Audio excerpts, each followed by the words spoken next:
Hi, I'm Elizabeth Smith with Oliver Smith Jeweler. I'm here today with George Reed, and we are answering the question everyone wants to know: will the price of the Rolex Daytona ever go down?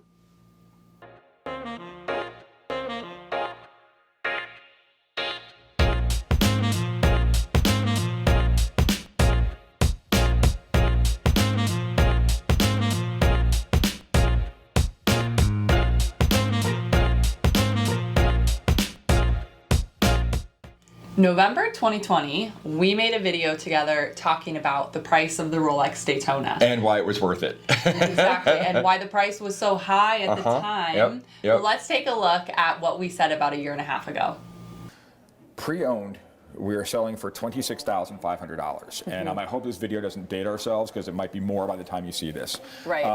And starting retail? Right around $12,700. Yep. Okay, so that was November of 2020. It was only like a year and a half ago. Right.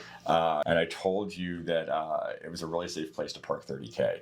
Boy, was I right. You were right, which we should acknowledge. I hope you all took my advice because, yeah, you were really smart with your money if you had done that. Fast forward just a year and a half, and the Daytona has continued to set record after record after record. Mm-hmm. As a matter of fact, I had a hard time procuring a steel Daytona for this video. I couldn't even get a white one. I had the black one here, but shortly after that video, I started talking to friends, colleagues, and we were discussing how far can this go? Yeah. Like, where does it stop making sense? And I postulated that I could see a $50,000 Daytona. The logic of the list and the road to Daytona, the trial to get one, how much money you have to spend, holds water all the way up to 50. Okay. Like, where does it stop? That's who you're. That was our thought process then. Yeah, and sure enough, about a month ago, really, the white Daytona it broke 50,000.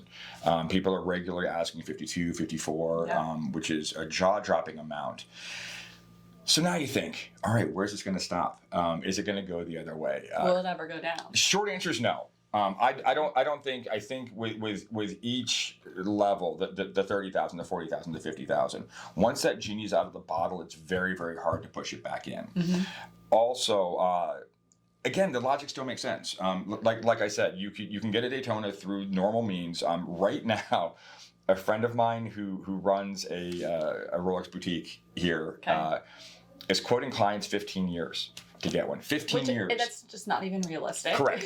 It's not. So what's your time worth? What's your money worth? And 50,000, cool. Still get one. Where the logic starts to break down for me a little bit. And this gets a little esoteric. The watch nerd in me kind of comes out. At 50,000, are you still thinking Daytona?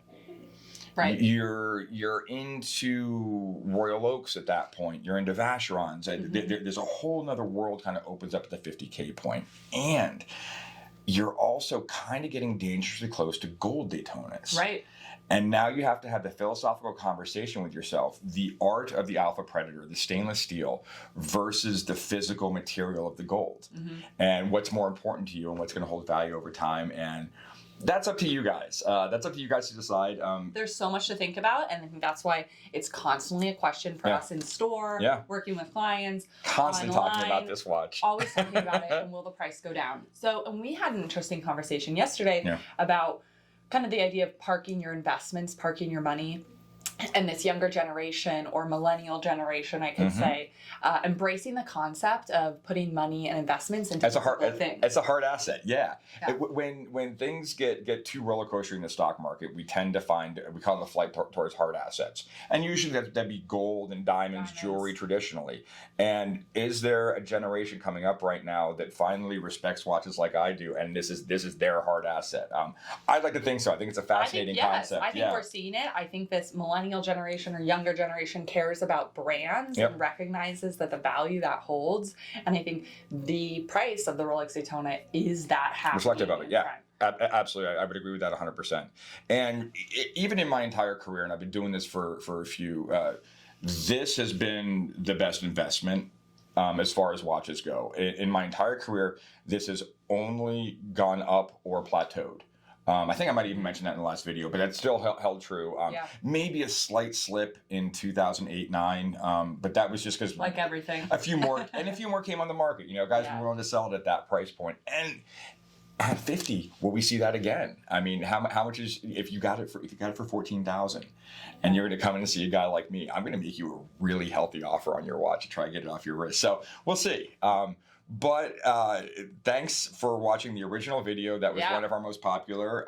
Hopefully you'll watch this one as well and like it as much. I think we should absolutely review this again in another year and a half just to see so where we are. 18 months you can see where we're at. We'll stay up on that little notification button in the corner, that'll totally help you and keep you aware of what we're doing here at Oliver Smith. But thank you guys so much for tuning in. We really appreciate it. We love doing these videos for you. So if you have any comments, and I'm sure you do, please leave them below. How far do you think it's going to go?